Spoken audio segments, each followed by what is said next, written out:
This is debate as part of our AS Economics course. We will be looking at which economy will basically allocate the best resources. Within this, we will be looking at mixed economy over here, free market economy over here, and centrally planned economy over there. So our first point that we're going to bring to discussion is basically for the free market economy is how are prisons and the health service going to run if they're run by private companies who are in it for profit rather than equality for everyone? Would everyone agree that it'd probably be easier to read out the benefits of the free market in general before we focus on specific areas? So should we read out the information we've gathered? We don't want to just answer specific questions straight away. Right, okay, so the free market, this also covers your question a bit as well. Free market economics. The first area I'm going to cover, okay, is the health service and the benefits of private healthcare over the NHS. So, but initially, what are the advantages of private healthcare? So, quickly, there's the shortening of waiting lists, there's greater patient choice, more jobs created, the minimising of the brain drain, and the improvement in overall healthcare due to competition. Okay? So firstly, shortening of waiting lists. The NHS waiting lists are so long that 40% of private beds are hired by the NHS to meet their quota, which is nearly half, as you'll all agree. Private healthcare also allows patients to choose when they want to be seen and allows them immediate access to the procedures so that they have less time laid off work and other activities. The NHS also offloads half its non-life-threatening operations to the private sector because of its increased efficiency compared to the persistent failure of a government-run NHS.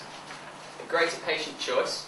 The private sector allows for healthcare alongside an increase in personal choice. Patients have the option to choose which consultant will carry out their procedure and have the freedom to search far and wide to find the best available instead of being assigned any random doctor by the NHS. Very importantly, more jobs are created, not just in the healthcare business, but in everything that goes around it. So there's the building, there's the contracting for the building, the renovation works of existing buildings, play leaders, chefs. It also helps local businesses through the increased trade and supply of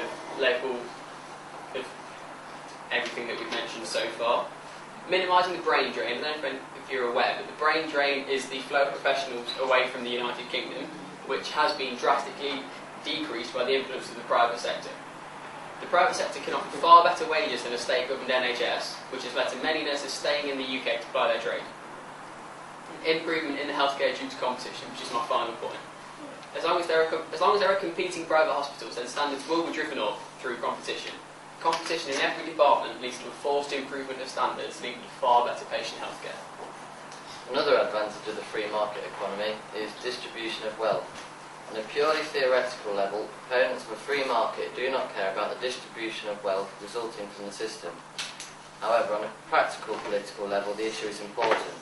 The distribution of purchasing power in an economy depends to a large extent on the nature of government intervention, social class, labour and financial markets, but also on other lesser factors such as family relationships, inheritance, gifts and so on.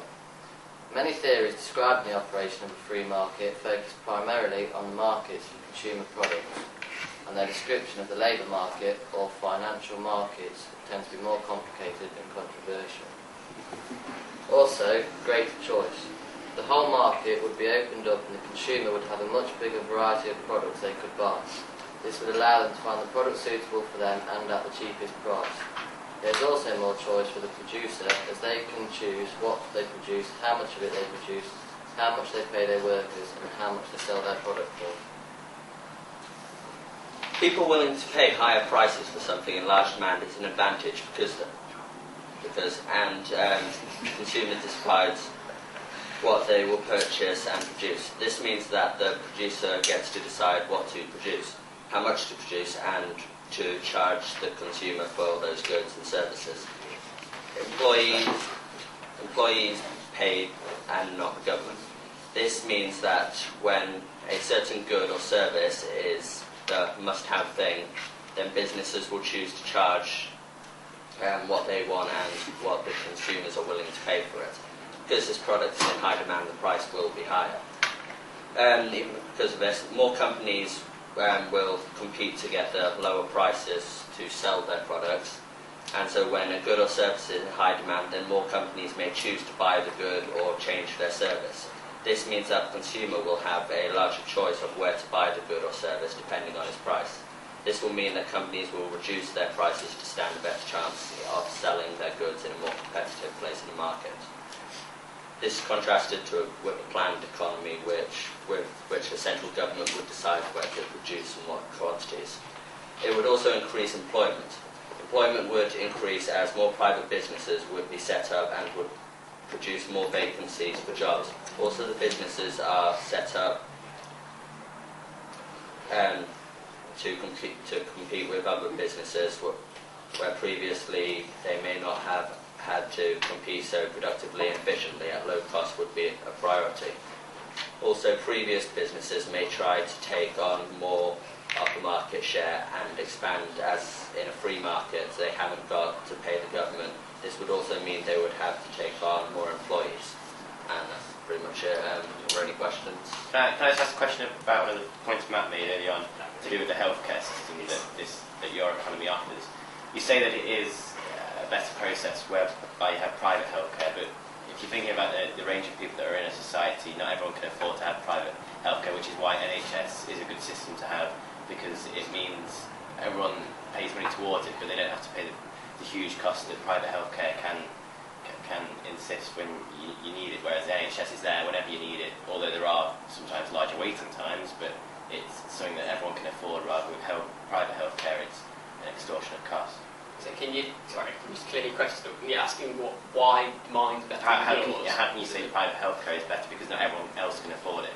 Only certain members of society can. If you look across the entire benefits of the free market, the main buzzwords are more choice, more competition, which leads to better standards, better training. No, but I'm talking about healthcare. So in the short term, there may be a slight increase in the poverty gap or a slight effect on society, but in the long term, with the four things I just mentioned, better training, better standards will lead to a general increase in wealth and economic growth, which will entitle more people. So that's not answering the original question, is that when people need healthcare, they can't afford to have private healthcare, so what do they do then? Have you ever heard of medical insurance? Yes. Medical insurance is where you... Why if they can't afford medical insurance?